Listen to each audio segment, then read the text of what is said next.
इस कार्यक्रम के प्रसारण पुण्यार्जक हैं श्री राजेंद्र प्रसाद जैन, श्रीमती ममता जैन, श्री प्रशांत जैन, श्रीमती दिव्या जैन, पारस जैन, श्री भरत जैन, श्रीमती सौम्या जैन एवं समस्त परिवार मुंबई।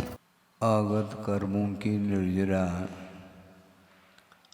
दो तरह से होती है। निर्जरा का अर्थ ये है जो कर्म वर्णाएं जिनका आत्मा के साथ संबंध हुआ है वह संश्लेष संबंध माना जाता है। संबंध भी कई तरह के होते हैं। पृथकभूत पदार्थ के साथ संबंध होता है, जैसे आप लोग पारिवारिक संबंध बोलते हैं। सब अलग अलग बैठे हैं, पृथक पृथक बैठे हैं, इसके बाद भी संबंध जुड़ा हुआ है। पिता पुत्र है, पति पत्नी है, माता पिता है, ये सारे के सारे एक दूसरे में घुले मिले हैं क्या? सब पृथक हैं, इसके बाद भी उनके साथ संबंध जुड़ा हुआ रहता है। इसी प्रकार ये संश्लेष संबंध नहीं माना जाता है। आप वस्त्र पहने हैं, इसका संबंध जो हुआ है वह संश्लेष नहीं, संश्लेष संबंध उसको बोलते हैं। हालांकि वह दो तत्व के साथ संबंध हुआ है, इसलिए वह संश्लेष माना जाता है। जैसे समझने के लिए एक गिलास है, उसमें लगभग आधा गिलास आपने दूध डाला है और 1/4 समझ लो वह पानी डाला है, तो उन दोनों का जो सम्मिश्रण हुआ है वह संश्लेष माना जाता है। अब उसमें से चम्मच से आप दूध को अथवा पानी को पृथक नहीं कर पाएंगे। इसको संश्लेष संबंध की संज्ञा दी है। इसी प्रकार कर्म वर्णाएं कर्म के रूप में परिणत होकर के इनका जो आत्मा के साथ संबंध हुआ है वह संश्लेष संबंध माना जाता है। और संबंध के बिना वह संसार बनता ही नहीं है। संयोग के बिना संसार बनता नहीं है। इसलिए आगत कर्म जो हैं उनकी निर्जरा होती है। राग द्वेषादिक परिणामों के माध्यम से जिनका आत्मा के साथ संश्लेष संबंध हुआ है उन कर्मों की निर्जरा दो तरह से होती है। एक तो बिना किसी निमित्त के समय पर आकर के उनकी निर्जरा हो जाती है, उनका क्षय हो जाता है। एक देश क्षय का नाम ही निर्जरा कहा है। और वह निर्जरा दो तरह की इसलिए है, एक तो तप के माध्यम से, संकल्प के माध्यम से, संयम आदि के माध्यम से उनकी जो निर्जरा होती है वह निर्जरा ही मोक्ष मार्ग में सहायक सिद्ध हुआ करती है। और आश्रव पूर्वक जो निर्जरा होती है उस निर्जरा से कोई भी प्रयोजन सिद्ध नहीं होने वाला, क्योंकि एक तरफ से आश्रव भी हो रहा है और आश्रवित द्रव्य समय पा करके वह निर्जरित भी हो रहा है। इसलिए ये घटियंत्र की भांति ये निर्जरा मोक्ष मार्ग में इसका कोई हाथ नहीं है। तो निर्जरा करने के लिए आचार्य कहते हैं संवर पूर्वक करो तप प्राणी, ऐसा कहा। मिले मुक्ति रानी, ये बोलते हैं आप लोग हैं। पहले आश्रव का निरोध करना है, उसके बाद आश्रवित द्रव्य की निर्जरा, उसके लिए साधन अलग है। पहले संवर करो फिर बाद में निर्जरा। निर्जरा अनुप्रेक्षा भी आने वाली है आगे, संवर अनुप्रेक्षा भी है। अभी आश्रव अनुप्रेक्षा का अभी प्रकरण आया नहीं। अभी तो अनित्य क्या है नित्य क्या है इसको समझाने के लिए 1 महीना निकल गया। अभी भी नित्य के प्रति अनित्य के प्रति क्या श्रद्धा नहीं किसका, वो भगवान ही जाने। भयंकर रूप है संसार का। मतलब बार बार समझाने के बावजूद भी मन वहीं पर जाता है। इसी को बोलते हैं स्वभाव, इसी को बोलते हैं। और स्वभाव में परिवर्तन लाने के लिए सारा का सारा पुरुषार्थ है। फिर कैसे करें महाराज पुरुषार्थ? जैसे अभी कर रहे हैं वैसा न कर रहे हैं। इतना तो कहा जा सकता है महाराज हम कर नहीं रहे हैं क्या? मैं नहीं कह रहा हूँ, क्योंकि आपके द्वारा ही कहा जा रहा है कि महाराज विशुद्धि कैसे बढ़ाएं। तो इसका अर्थ अभी बढ़ नहीं रही है, तो क्लियर कट है। यदि बढ़ नहीं रही है तो या तो घट रही है, तो बिना कारण के थोड़ी घटती। वो घटने के लिए निश्चित रूप से विपरीत साधनों का हम आलम्बन लेते हैं, तो निश्चित रूप से कर्मों का आश्रय होगा, विशुद्धि घटेगी, संक्लेश बढ़ेगा। और संक्लेश जो बढ़ता है वो निश्चित रूप से, इसमें कोई दो राय नहीं है कि बिना इच्छा के संक्लेश नहीं होता। इच्छा का जिसने निरोध कर लिया उसको संक्लेश की कोई बात ही नहीं, क्योंकि उसको कोई आवश्यकता ही नहीं है। और जिसके अंदर निरंतर अपेक्षा बनी हुई है किसी न किसी वस्तु के निमित्त को लेकर के, जब तक अपेक्षा की पूर्ति नहीं तब तक वह निराकुल भाव का अनुभव कर ही नहीं सकता। और निराकुल भाव जब तक नहीं है तब तक तो आश्रव तो जारी रहेगा। और निर्जरा जो भी होगी उस निर्जरा से कोई प्रयोजन है इसलिए नहीं क्योंकि आश्रव भी जारी है। इसलिए आश्रव को रोकने के लिए सर्वप्रथम पुरुषार्थ करें, और आश्रवित जो द्रव्य है वह विशुद्ध परिणाम के माध्यम से उसकी निर्जरा हो सकती है। हाँ, इसके बिना और कोई भी साधन ही नहीं है। हम सीधा गाथा को लेकर के विषय आपके सामने रखना चाहते हैं। लक्ष्य संसत मनो जो अपानम धरेद कट्ठेन सो राय दायानम कज्जम साहिद मूढ़प्पा। वह मूढ़ आत्मा है, अर्थात अज्ञानी है। वो कैसा है? लक्ष्य संसत मनो, लक्ष्मी धन संपदा में जिसका मन आसक्त है और वह अपनी आत्मा को कष्ट में डाल देता है, और वह राजा और कुटुंब इत्यादि के कार्य को साधता है, उसके माध्यम से अपने लिए कुछ भी नहीं मिलता, क्योंकि अत्यधिक मात्रा में धन संपदा के प्रति उसका आसक्त भाव बना हुआ है। इसलिए उसको कष्ट का ही अनुभव होगा, क्योंकि वह धन संपदा में उसका मन अटका हुआ है, अत्यधिक मात्रा में आसक्ति बढ़ी हुई है। उसके माध्यम से आत्मा को क्या मिलेगा?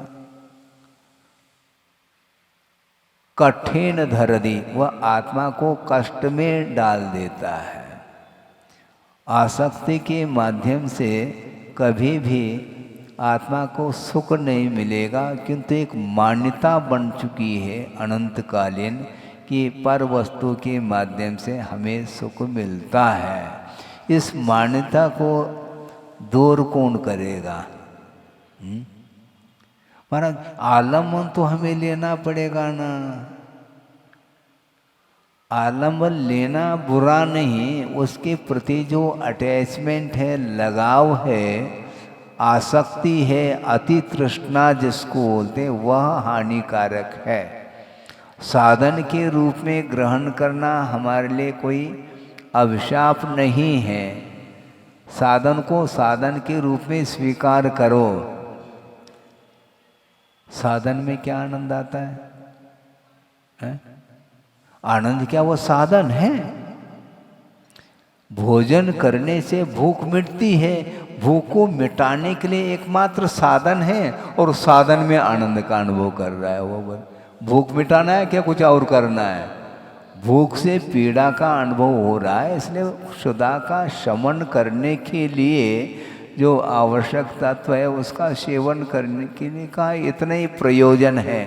प्रयोजन बहुत साइड में रह जाता है और उलझता चला जाता है। हमेशा ऐसा ही होता है। साधन के माध्यम से साध की उपलब्धि क्यों नहीं हो रही है? क्योंकि प्रयोजन साइड में रहा हमारा। आलम्बन तो हमने ले लिया साधन का, किंतु प्रयोजन कुछ अलग ही रहा। भूख मिटाने के उद्देश्य से भोजन करते हैं क्या कुछ और उद्देश्य को लेकर के? प्रत्येक को पूछो, कुछ उद्देश्य अलग ही रहता है। जो आवश्यक है, मान लो पौष्टिक तत्व है, ठीक है, जितना आवश्यक है तो ले लिया। उसके प्रति तृष्णा क्यों, आसक्ति क्यों? पेट्रोल डालना है तो डाल दिया, खत्म बात, इतनी सी तो बात है। इससे इतना ही नहीं हो जाए तो फिर तो संसार ही समाप्त हो जाएगा। ऐसा होता नहीं। वो उसके प्रति जो आसक्ति है वह दूर नहीं होती है, इसलिए वह आसक्ति निरंतर बढ़ती चली जाती है। जैसे आप लोग कहते हैं कि जैसे पावक में घी डाला, पावक अर्थात अग्नि है, उसमें घी डाल दिया तो वह अब अग्नि बुझेगी नहीं। फिर कैसे बुझेगी महाराज? वो ईंधन जला रही वो अग्नि, ईंधन डालो नहीं तो अग्नि बुझ जाएगी। अत्रणे पतित वन्नी स्वयमेव विलीयते, ऐसा का स्वयं ही वह बुझ जाएगी। समय समय पर उसके ईंधन डालते चले जाओ तो पुनः उद्दीप्त होती चली जाती। ऐसा लगता है कि बिल्कुल अग्नि बुझने को है और उसी समय आपने डाल दिया ईंधन।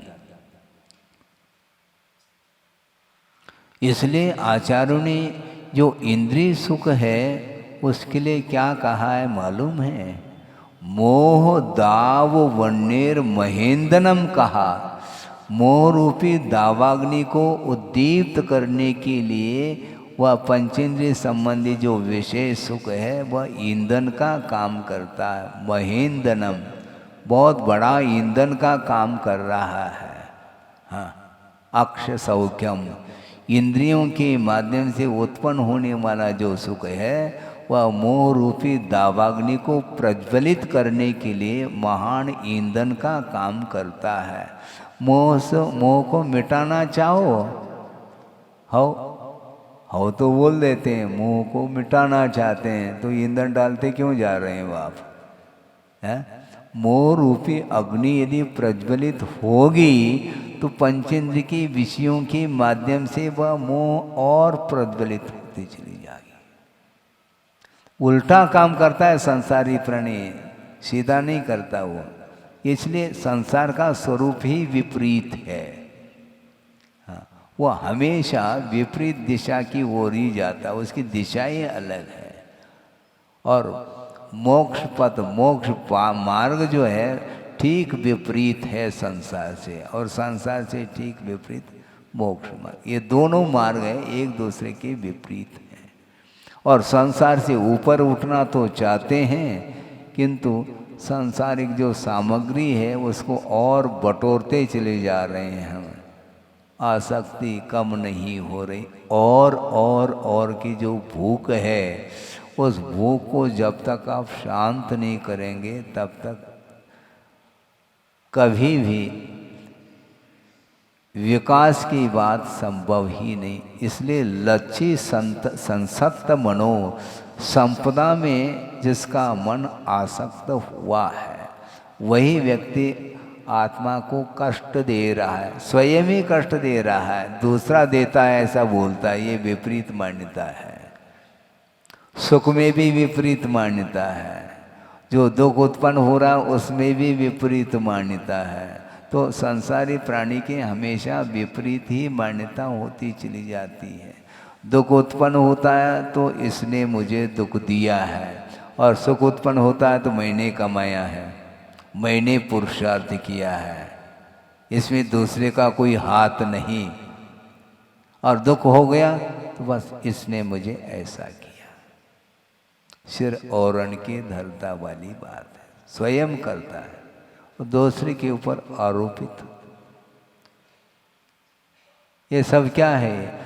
इसलिए आसक्ति को कम करो, नहीं है तो तुम्हारे लिए कुछ नहीं मिलने वाला है। संपदा मिल जाती है किंतु वह स्वयं चला जाता है। जिसने संपदा को आसक्ति के साथ उसका संग्रह किया था, किंतु उसके काम में वह संपदा नहीं आ पाती, या तो कुटुंबी लोग उसको बांट करके खा पी लेंगे, या तो कोई परिवार के कोई सदस्य नहीं है, वह संपत्ति गवर्नमेंट की होगी, राजा की संपत्ति होगी। इसलिए राय दायानम कज्जम साहिदी ऐसा कह रहे हैं, राजा के कार्य को वह करके दे रहा है, अथवा कुटुंबी जनों के लिए वह दे रहा है, उनके कार्य को करके दे रहा है, स्वयं का कुछ भी नहीं होता उसमें। जीवन पूरा का पूरा दूसरे के लिए किया और मिला स्वयं के लिए कुछ भी नहीं है। ये किसका परिणाम है? आसक्ति का ये परिणाम है। इसलिए जितना आवश्यक है उतना आप ग्रहण करके आगे बढ़ो। कर्मों की निर्जरा करना चाहते हैं तो आश्रय को पहले रोकना अनिवार्य है, वो रुक नहीं, और संबंध और जोड़ता जोड़ता जोड़ता चला जाता है।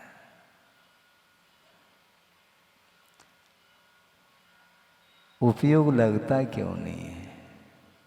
कहीं न कहीं लगा तो है, जहाँ लगना चाहिए वहाँ पर उपयोग लग ही नहीं पा रहा है। अप्पा अप्पा में रहो, कौन रह रहा है? आत्मा आत्मा में रहे ऐसा कहा जा रहा है, तो आत्मा में रहते ही नहीं, वो पर में ही चला जाता है, बल्कि शरीर को ही आत्मा मान कर के चलता है। पंचेंद्र के विषयों के माध्यम से जो संवेदन हो रहा उसमें उसके सुख की मान्यता है, यहीं पर विपरीत मान्यता हो गई। आह्लाद होता है उसको, क्या आह्लाद है? वो सुख शांति, शांति मिलती है, हैं? देखो केवल नहीं, ऐसा कहने मात्र से थोड़ी होता है। कहना तो बहुत आसान है, इसके बाद भी उसमें रस आता है उसको, है? मिठाई में रस है क्या? किसमें है मुझे बताओ, है? क्योंकि स्पर्श रस गंध वर्ण बनता पुद्गला है, पुद्गल में रस है। तुम्हें क्यों रस आ रहा है उसमें? उसमें से तुम्हें रस क्यों आ रहा है? आत्मा को रस आता है। मिठाई रखी है, उसको कोई रस नहीं आ रहा है, क्योंकि वह जड़ वस्तु है। उसमें स्पर्श रस गंध वर्ण उसी में है, और उसको कोई रस नहीं आ रहा है, क्योंकि वह संवेदन से रहित है। वो जड़ वस्तु है, उसको कोई रस नहीं आ रहा है, और उसमें जो रस है उसका रस इसको आ रहा है, जो अमूर्त है जीव। स्पर्श रस गंध वर्ण से रहित आत्म तत्व है, उसमें भी उसके पुद्गल के माध्यम से उसको रस आ रहा है, यानी आनंद आ रहा है। ये विपरीत मान्यता है, इसको कैसे दूर करें? मूढ़प्पा कह रहे हैं, ये मूढ़ आत्मा है, अज्ञानी है ये, कि लक्ष्मी अर्थात परिग्रह में जिसका मन आसक्त हो चुका है, उस आसक्ति को कौन करे, कम कौन करे? उसके माध्यम से निरंतर वह अशुभ कर्म का ही, पाप कर्म का ही आश्रय करता चला जाता है, और तृप्ति जनक है नहीं। वो इंद्रिय सुख जो है अतृप्ति जनकम, ऐसा का वह तृप्ति जनक है ही नहीं। तृप्तिम न जनयति इति अतृप्ति जनकः, वह तृप्ति को उत्पन्न नहीं करता, इसके बाद भी उसको बार बार उसका सेवन करता है, जैसे उसमें तृप्ति मिल रही हो। तात्कालिक जो तृप्ति का अनुभव करते हैं वह केवल तात्कालिक है, त्रैकालिक नहीं। सुबह नाश्ता कर ली, ठीक है, फिर नाश्ता है वो भोजन फिर करना है 11 बजे पहले, उसमें कुछ तृप्ति हो गई, हुई है मान लो, तो 2 घंटे बाद फिर क्यों बैठ जाता है भोजन के लिए? तात्कालिक है वह तृप्ति, त्रैकालिक है ही नहीं। भोजन कर लिया और पुनः वापिस 2-3 घंटे व्यतीत हो गए तो पुनः वापिस भूख लग आई, पुनः देव। इस प्रकार निरंतर वह प्रतिदिन का यह कार्यक्रम है। मान लो कोई 80-90 साल का हो गया है तो वह कितने बोरे गेहूं, चना, चावल है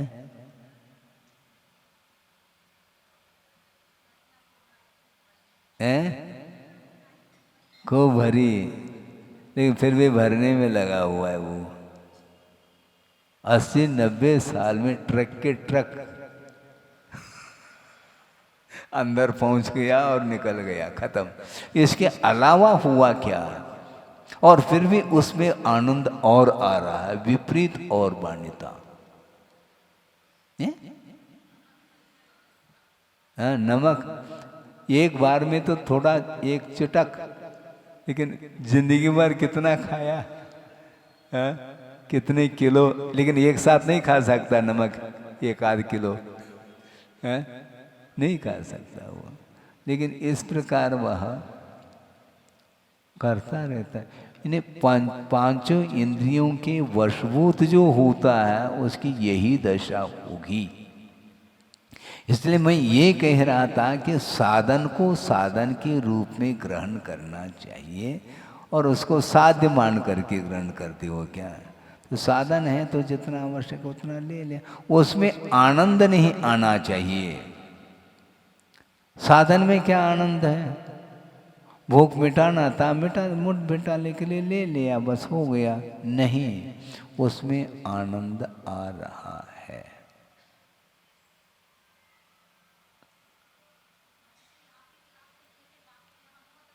हाँ, क्यों नहीं आते? उसी समय पूछ लो, उसमें भी यहीं पर पूछा जा रहा। बताओ, ये इसी को बोलते हैं अनादिकालीन संस्कार है इसके। हाँ, बहुत कठिन काम है।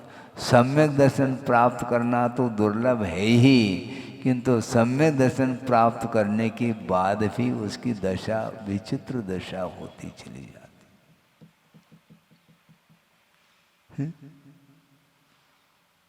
उसमें क्या आनंद है, भयंकर रूप है ये।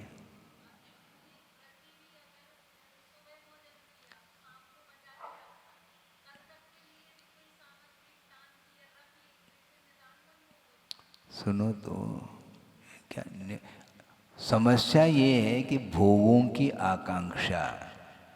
हाँ, निदान का अर्थ खोल दो थोड़ा ताकि हम और खोल लें। वस्तुतः निदान बोलते किसको? सुनो, भावी भोगाकांक्षा निदानम ऐसा कहा। भावी का अर्थ क्या? तो बस भोगों की आकांक्षा, भोगाकांक्षा निदानम, यही ये जो आकांक्षा है यह निकांक्षित अंग से ठीक विपरीत चला जाता है। ये आकांक्षा से रहित होना ये निकांक्षित अंग माना जाता है। आवश्यक है उसको रखना ये अलग वस्तु। इसलिए गृहस्थ जो है वह आर ध्यान की भूमिका, रौद्र ध्यान की भूमिका से ऊपर नहीं उठ सकता। श्रवण किसी भी प्रकार से कृत कारित अनुमोदन से ऊपर उठा हुआ है और आगम के अनुरूप वह लेगा, लेकिन जो ले रहा है उसमें कोई आसक्ति नहीं, क्योंकि इंद्रिय विजय के साथ ग्रहण कर रहा है वो है। पेट के ऊपर विजय प्राप्त करने के लिए कहा नहीं गया, क्योंकि वो भूख लगेगी, देना पड़ेगा, चाहे वह तीर्थंकर भी क्यों ना हो। छद्मस्त अवस्था में क्षुधा के शमन के लिए तीर्थंकर भी उठते हैं। सामान्य तो उठेंगे, इसमें कोई दिक्कत थोड़ी है, लेकिन इंद्रिय विजय के साथ उसको ग्रहण करते हैं आहार को, इसलिए वह बहुत जल्दी धर्म ध्यान में आ जाते हैं।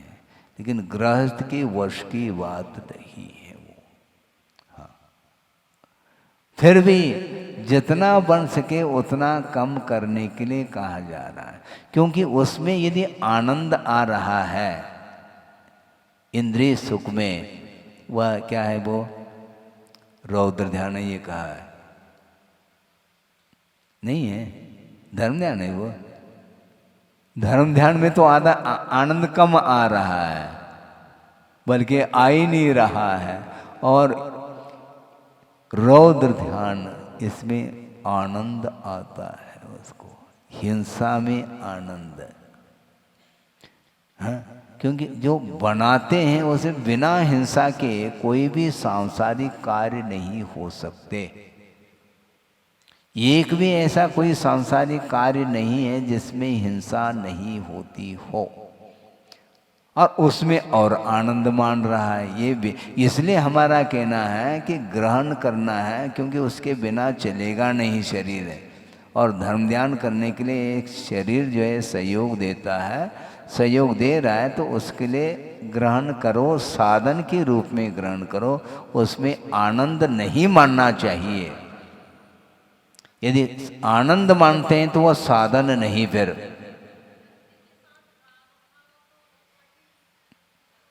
राग नहीं है, वो विरक्ति है, किंतु उसको ग्रहण करना पड़ रहा है, इसलिए आनंद नहीं मानता, ले लेता, आ जाता है, इतना होता है, चाव से नहीं लेता वो।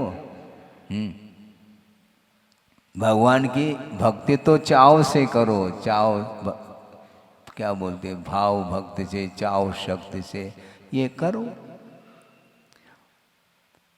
देवगुरु शास्त्र के आराधना अथवा पंच परमेष्टि के आराधना तो बिल्कुल उल्लास के साथ होना चाहिए, भाव विभोर हो करके करो। उसके माध्यम से साथ से पुण्य का ही मात्र संचय नहीं होता, किंतु उसके माध्यम से पूर्वबद्ध पाप कर्म की भी निर्जना होती है। इसलिए पाप कर्म की निर्जना को उद्देश्य बना करके वह भगवत भक्ति करता है, उसमें तो आनंद आना चाहिए, किंतु आहार लेना, इसमें लेना पड़ता है, फिर आनंद क्यों आ रहा है उसमें? आनंद तो नहीं आना चाहिए। लेने की इच्छा ठीक है, क्योंकि बिना इच्छा के तो ग्रहण होगा नहीं, लेकिन किसके लिए ग्रहण करना यह महत्वपूर्ण है। जो ग्रहण किया जा रहा है एकमात्र वह साधन है धर्म ध्यान के लिए, वह स्वयं धर्म ध्यान नहीं। कई बार हमने कहा है आहार ग्रहण करना धर्म ध्यान नहीं, धर्म ध्यान के लिए श्रवण लोग उसको ग्रहण करते हैं, आगम के अनुरूप ग्रहण करते हैं, और रसनेन्द्र के ऊपर विजय प्राप्त करते हुए वो उसको ग्रहण करते हैं। तो ऐसी स्थिति में ज़्यादा ग्रहण करने की इच्छा थोड़ी होगी उसकी। थोवम जी मैं है ये कहा है। कुंद स्वामी ने ये श्लोक गाथा दी है, शायद ये अष्टपौड की गाथा हो सकती है, मूलाक्षर में, ठीक है। भिक्कम चर वसरण्ये थोवम जीमय माँ बहुजंपः दुक्कम सह जी निद्दा मित्ति भावेन सुट्ट वैरगम, ऐसी गाथा दी है। ये आज्ञापरक वचन का उन्होंने प्रयोग किया है। भिक्षावृत्ति रखो, इन्हें आगम के अनुरूप लेकर के आना, वसरण्य अरण्य में रहो, अब संभव नहीं आज, किंतु जिनके लिए संभव है उनके लिए भी ऑर्डर दिया जा रहा है। बिना ऑर्डर के काम चलता नहीं।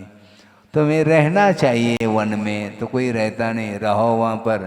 तो अब आदेश आ गया बाबा साहब का, अब तो पालन करो। आदेश के बिना कार्य होता नहीं है। हाँ, माँ बहु जंपा कह रहे हैं, वो ज्यादा बोलो नहीं, मौन रहो। थोवम जे में थोड़ा, ज्यादा नहीं।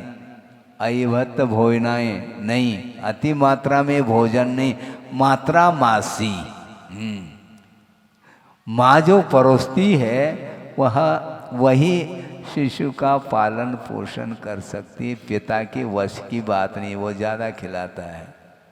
किंतु माँ के पास विवेक है, माँ के पास स्नेह भी है, इसके बाद भी विवेक के साथ ही उस बालक का पालन पोषण करती है। इसी प्रकार मात्रा जो है ना मासी होनी चाहिए, गुरुदेव कह रहे हैं, अति मात्रा नहीं है। हाँ, मासी, हाँ, मात्रा जो है ना ज्यादा नहीं। माँ जो परोसती है वह विवेक के साथ परोसती है, वह उसके अनुरूप ही मात्रा होनी चाहिए।